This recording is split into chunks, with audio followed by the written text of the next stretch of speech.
તો જામનગરના ધ્રોલ તાલુકાના ગ્રામ્ય વિસ્તારમાં વરસાદની હેલી. ધ્રોલ પંથકમાં મોટા વાગુદળ, સગાડિયા અને સુધાગુના સહિતના ગ્રામ્ય વિસ્તારોમાં વરસાદ થયો. બપોર બાદ અષાઢી બીજે વરસાદે મુહૂર્ત સાચવ્યું. ગામડાઓના ચેકડેમમાંથી પાણી વહેતા જોવા મળ્યા. તો આ દ્રશ્યો જામનગરના ધ્રોલ તાલુકા કે જ્યાં વરસાદી માહોલ છવાયો હતો. આજે અષાઢી બીજના વરસાદથી ખેડૂતોમાં ખુશીનો માહોલ.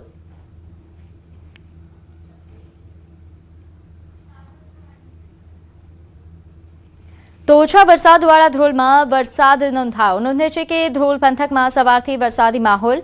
ધ્રોલ પંથકમાં ખેડૂતોના જીવમાં જીવ આવ્યો છે. નાના ગરેડિયા સહિતના વિસ્તારમાં ખેડૂતો ખુશ જોવા મળ્યા. ધ્રોલવાસીઓને હજુ પણ સારા વરસાદની આશા છે.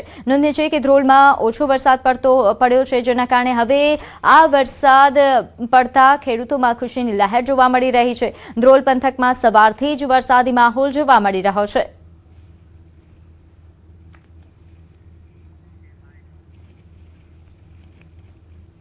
તો મોરબી શહેર અને ગ્રામ્ય વિસ્તારમાં વરસાદ. ટંકારા પંથકમાં પણ નોંધાયો વરસાદ. ટંકારાના ગજુડી ગામે વરસાદથી ખેડૂતો ખુશ થયા. તો શહેરના તમામ વિસ્તારોમાં વરસાદથી ઠંડક પ્રસરી. મહેન્દ્રનગર, વાવડી, રવાપર, લીલાપર, રાજપર સહિતના ગામોમાં વરસાદ.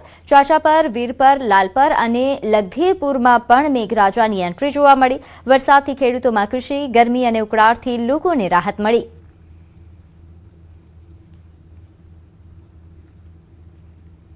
તો આ તરફ રાજકોટ કે જ્યાં અષાઢી બીજે મેઘરાજાની શુકનવંતી એન્ટ્રી થઈ. રાજકોટ સહિત સૌરાષ્ટ્રમાં વરસાદની પધરામણી.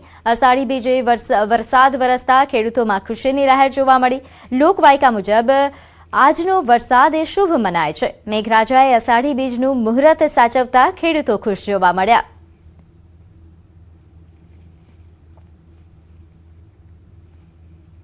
તો રાજકોટના જસદણ પંથકમાં વરસાદ નોંધાયો. ગ્રામ્ય વિસ્તારમાં હળવો વરસાદ.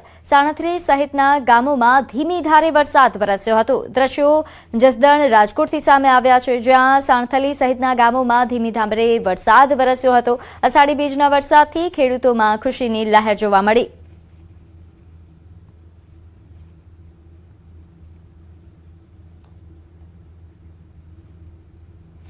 તો જૂનાગઢમાં અષાઢી બીજના વરસાદ કે જ્યાં કેશોદ અને વંથલી પંથકમાં વરસાદી ઝાપટા પડ્યા.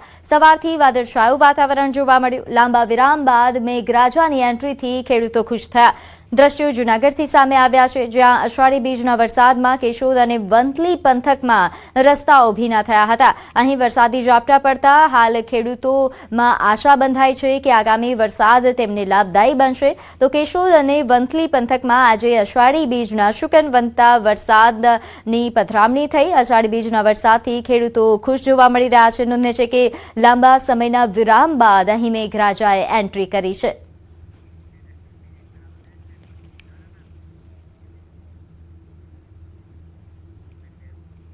તો આગળ વાત કરીએ, દ્વારકાના નાવદ્રા ગામે જમીનની માથાકૂટમાં ફાયરિંગની ઘટના બની.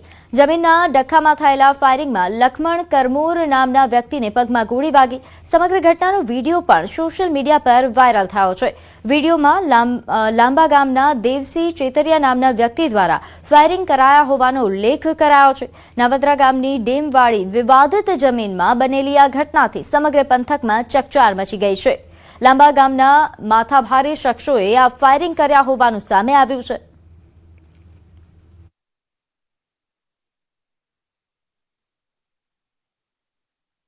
તો વડોદરાના કરચિયા ગામ નજીક રાજ ઇન્ડસ્ટ્રીયલ પાર્ક સામે મારામારીનો વિડીયો વાયરલ થઈ રહ્યો છે. સોશિયલ મીડિયા પર વિડીયો ઝડપથી વાયરલ થઈ રહ્યો છે. વિડીયોમાં કેટલાક અજાણ્યા ઇસમો દંડા અને પાઇપ સાથે મારામારી કરતા દેખાઈ રહ્યા છે. સાંજના સમયે લુખ્ખા તત્વોનો આતંક હોવાની ચર્ચા પણ વધી છે. નોંધે છે કે ઘટનાથી વિસ્તારમાં ભય અને ચકચારનો માહોલ છે. મારામારી પાછળનું કારણ હજુ સુધી સ્પષ્ટ નથી. સમગ્ર ઘટનાનો વિડીયો સોશિયલ મીડિયામાં ચર્ચાનો વિષય બન્યો. તો બનાસકાંઠાના ઓગણનાથ મંદિર પાસે લુખ્ખાઓએ ક્રૂરતાની તમામ હદો વટાવી. અહીં દાદર ગામના અને વઢિયાર બાવના ગોળ આંજણા ચૌધરી સમાજના અગ્રણી અજમલનું ફિલ્મી ઢબે અપહરણ કરવામાં આવ્યું. આ લુખ્ખા તત્વો તેમને ઓગણનાથ મંદિરે લઈ ગયા અને ત્યાં હોકી, ધોકા અને ગળદુ પાટાથી ઢોર માર મારવામાં આવ્યો. આ સમગ્ર વિવાદની પાછળ 1 વર્ષ જૂનું બંદૂક હોવાનું સામે આવ્યું. સુબાપુરા ગામે બે મહંતો વચ્ચે થયેલા વિવાદમાં અજમલે ગોવિંદ બાપુના સમર્થનમાં સામાજિક નિવેદન આપ્યું હતું, જેની અદાવત રાખીને આ હુમલો કરાયો. હદ તો ત્યારે થઈ ગઈ જ્યારે પીડિત પરિવારનો આક્ષેપ છે કે પોલીસને જાણ કરવા છતાં 5 દિવસ સુધી ગુનો નોંધાયો ન હતો. આ અન્યાય સામે હવે સમગ્ર ચૌધરી સમાજમાં આક્રોશ ફાટી નીકળ્યો છે અને આરોપીઓનું જાહેરમાં સરઘસ કાઢવાની માંગ ઉઠી છે. અજમલભાઈને ત્યાં આંતરી અને દેવ દરબાર લઈ ગયેલા. હવે દેવ દરબાર અજમલભાઈના કહેવા પ્રમાણે એમને માર માર્યો, સખત એમના ઉપર દબાણ કર્યું, બરોબર, ના બોલવાનું બોલવડાયા અને એના વિડીયો વાયરલ થઈ રહ્યા છે, બરોબર. એટલે અમારા ચૌધરી સમાજ માટે આ ઘટના બહુ લાચારજનક અને ગંભીર બાબત છે અને ખૂબ અન્યાય થયેલો છે. અને સત્તા 11 તારીખથી 15 તારીખ સુધી જો પોલીસ ફરિયાદ ના લે તો આમાં રાજકારણ કે કોઈ ગુંડા તત્વોનો હાથ હોય તો જ આવું બને. 15 તારીખ સુધી પોલીસ ફરિયાદ લેતી નથી. અમે એસપી પાસે, ડીવાયએસપી પાસે ગયા. આ લોકો અમને ધક્કા ખવડાવે છે. આ મારા મામાનું અપહરણ થયું છે. અપહરણ કરીને પોતે દેવદરબાર જાગીરમાં લઈ ગયા, ત્યાં મારપીટ કરી છે. મારપીટ કરીને પોતાને 112 ઉપર ફોન કર્યો, 112 લેવા આવી, પણ આ વ્યક્તિઓ પોલીસ કોઈ પણ પ્રકારનું કાર્યવાહી કરતી નથી. અમારે ન્યાયની એટલી જ માગણી છે કે એનો વરઘોડું નીકળે અને જે મહંત રહ્યા એને કાયદેસરની કાર્યવાહી કરે, એ જ અમારી અપેક્ષા છે. અમારા મહંત ગોવિંદપુરી બાપુ પણ ત્યાં બોલાયેલા. અમારા ગોવિંદપુરી બાપુનું એમને થોડું અપમાનિત કરેલું, એટલે મેં મારી સમાજને આગેવાન તરીકે ભેગી કરીને કીધું કે મહંત આપણા જે છે એમનું અપમાન થયું છે તો આપણા મહંતને આપણા 52ના ગોળ મળે અને દેવ દરબાર મંત દેવ દરબારની ત્યાં કરશે, બરાબર. આપણે હવે દેવ દરબાર મંતને બોલાવવાના નહીં, આ મેં કીધેલું. એનો મારા માથે એ લોકોએ થોડો દાઢો રાખી મને બીરવાણી આલી, ધમકી આપી, મારી નાખવાની આપી અને મને ત્યાં લઈ ગયેલા દેવ દરબાર.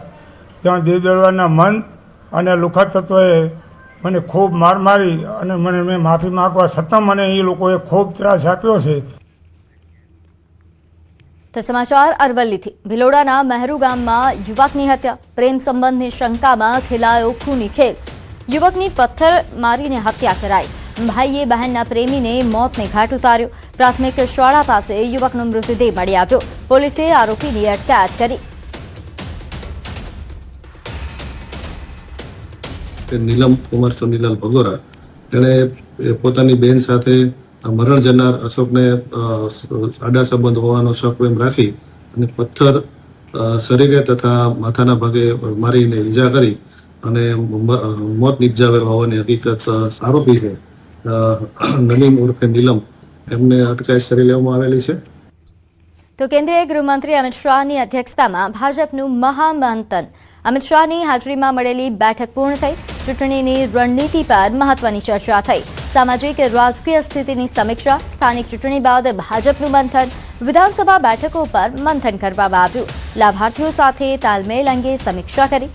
યુવા, મહિલા અને આદિવાસી વિસ્તારો પર ફોકસ રાખવાનું કહ્યું. તો ગુજરાત ભાજપે ઘડી છે ચૂંટણીની વ્યૂહરચના.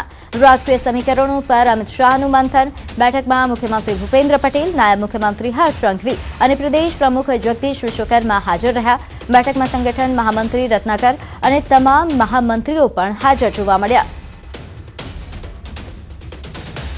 તો ચૂંટણીની રણનીતિ પર મહત્વની ચર્ચા થયા હોવાની આશંકા. સામાજિક રાજકીય સ્થિતિની પણ સમીક્ષા થયા હોવાની ચર્ચા થઈ રહી છે. નોંધનીય છે કે આજે અમિત શાહની અધ્યક્ષતામાં બેઠકનું આયોજન કરવામાં આવ્યું હતું. તેમણે અલગ અલગ મુદ્દાઓ પર સૂચન આપ્યા હોવાની પણ ચર્ચાઓ થઈ રહી છે. ખાસ કરીને લાભાર્થીઓ સાથે સંકલન જાળવવાનું કહ્યું. તો રાજકોટ જિલ્લાના લોધિકા અને આસપાસના ગ્રામ્ય વિસ્તારમાં વરસાદ. લોધિકા તાલુકાના ધુડિયા દોમડામાં અષાઢી બીજનો ધોધમાર વરસાદ વરસ્યો. તો ઇટારા અને આસપાસના વિસ્તારોમાં પણ ભારે વરસાદ પડ્યો. સારા વરસાદના પગલે ખેડૂતોમાં ખુશીનો માહોલ જોવા મળ્યો. કપાસ, મગફળી